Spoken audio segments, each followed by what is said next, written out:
आज की कहानी है काले जादू की कहानी। यह चैनल आपको डरावनी कहानियों से रूबरू कराएगा जो आपकी रूह को कांप उठाएंगी। हम आपके लिए भूतों, भूतिया जगहों और अनसुलझी मुसीबतों से भरी ये कहानियां लेकर आते हैं। इस चैनल पर आप डरावनी कहानियों का आनंद ले सकते हैं और सुनने वाले भी अगली रात की तलाश में नींद से उठ जाएंगे। हमारे चैनल पर आप डरावनी कहानियों का आनंद उठा सकते हैं।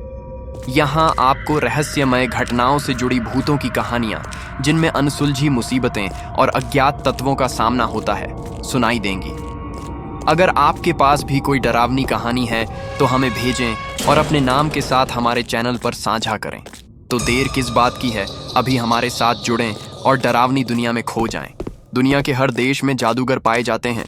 उसमें से कुछ छोटी मोटी कला दिखाकर लोगों का मनोरंजन करके पैसे कमाते हैं, लेकिन कुछ ऐसे भी रहस्यमय जादूगर हैं जो अपने कठिन परिश्रम से काले जादू की शक्ति प्राप्त करते हैं। ऐसी ही घटनाओं से प्रेरित होकर काला जादू कहानी लिखी गई है। एक बहुत प्राचीन खंडहर था जिसे काले जादू का केंद्र माना जाता था। जिस किसी को भी जादुई शक्तियां सिद्ध करनी होती थी, वह उन्हीं खंडहरों में जाकर सीमित प्रयास में भी कर सकता था। कई सालों से लोग उन्हीं खंडहरों में जाकर काली सिद्धियां प्राप्त किया करते थे।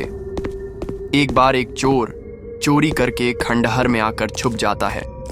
उसी वक्त एक अघोरी अपनी साधना कर रहे थे। चोर की आहट पाकर अघोरी के ध्यान में बाधा उत्पन्न होती है, जिससे वह क्रोधित हो जाते हैं। अघोरी अपने काले जादू से पल भर में पता लगा लेते हैं कि वह चोर कहाँ छुपा है। चोर को अपने पास बुलाते ही अघोरी उसे चेतावनी देते हुए कहते हैं, तुमने मेरी साधना में विघ्न डाला है, इसकी सजा तुम्हें भोगनी पड़ेगी। लेकिन मैं जानना चाहता हूं कि तुम इस खंडहर में क्यों आए हो।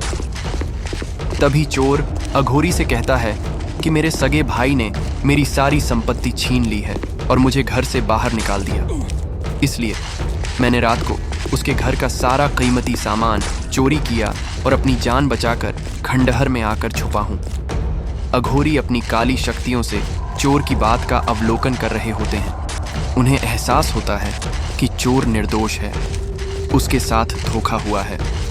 वह चोर को बदला लेने का एक अवसर देना चाहते हैं, इसलिए चोर से कहते हैं, क्या तुम अपना बदला लेना चाहते हो? तभी चोर अघोरी के पैरों में गिर जाता है और कहता है, बाबा, क्या यह संभव है? अघोरी तुरंत पलटकर हाथ उठाकर कहते हैं, देखो यह खंडहर, यहाँ काली शक्तियों का भंडार है। अगर इसका 1% भी तुमने प्राप्त कर लिया तो तुम दुनिया को अपने कदमों में झुका सकते हो, लेकिन इसके लिए कठोर साधना करनी होगी। क्या तुम तैयार हो?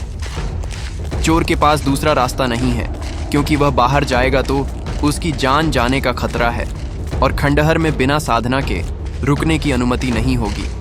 चोर तुरंत हाँ कर देता है और अघोरी के साथ काला जादू सीखने के लिए तैयार हो जाता है।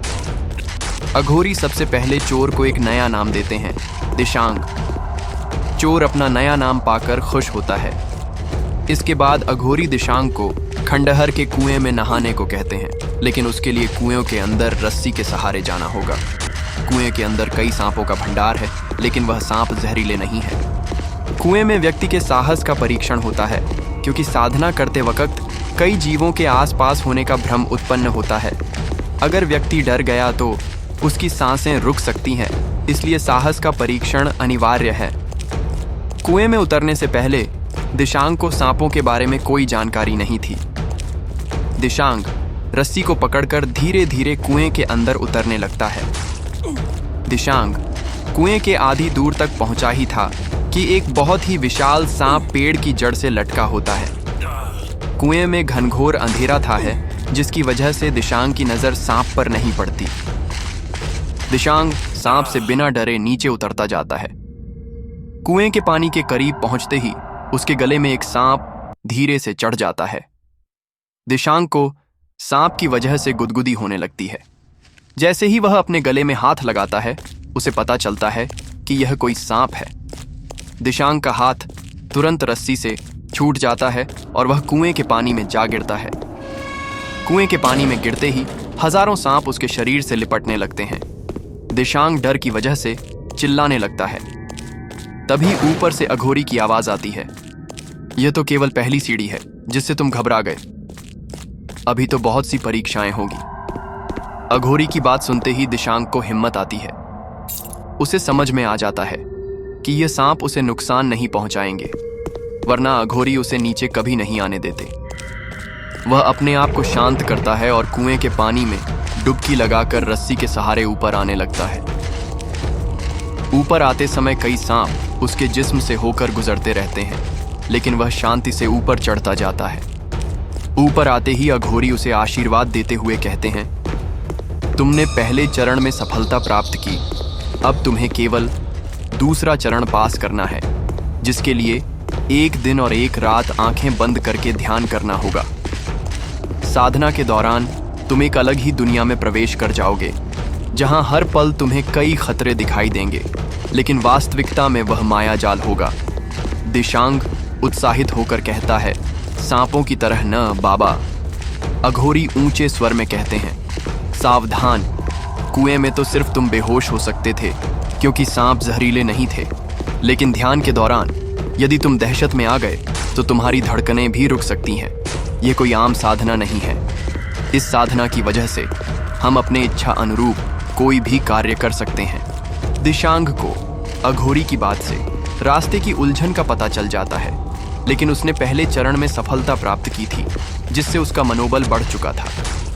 अब वह काले जादू के दूसरे चरण के लिए एक आसन में बैठ जाता है और अघोरी के दिए हुए मंत्रों का उच्चारण करने लगता है। दिशांग धीरे धीरे शून्य हो जाता है। उसकी सांसों की गति धीमी हो जाती है और उसके माथे में एक दिव्य रोशनी दिखाई देने लगती है। अगले ही पल दिशांग अलग ही दुनिया में प्रवेश कर जाता है। यहाँ दैत्याकार जीव दिखाई देते हैं। इतने बड़े बड़े पक्षी की बड़े से बड़े हाथी को भी अपने पंजों में दबाकर ले जाएं।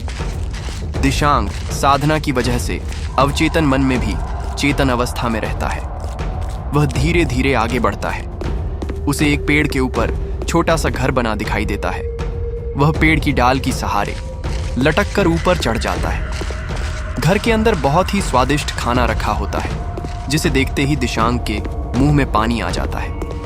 वह खाना खाने बैठ जाता है, लेकिन जैसे ही वह पहला नेवाला अपने मुंह में डालता है, खाना उसके गले में फंस जाता है। वह गले से खाना निकालने के लिए छटपटाने लगता है। वह भागते हुए पेड़ के ऊपर से कूद जाता है। तभी उसे अचानक याद आता है कि यह तो माया जाल है, मुझे बिना घबराए यह तकलीफ सहनी पड़ेगी।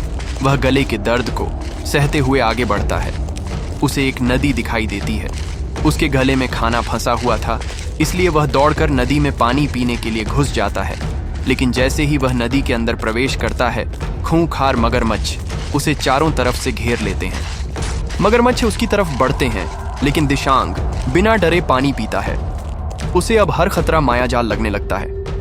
उसके इसी बोध के साथ उसकी आंखें खुल जाती हैं और वह काला जादू की शक्तियां प्राप्त कर लेता है। अघोरी उसकी साधना से प्रसन्न हो जाते हैं। वह उसे आशीर्वाद देते हैं, जाओ दुनिया का कल्याण करो। और इसी के साथ काले जादू की तिलिस्मी कहानी समाप्त हो जाती है।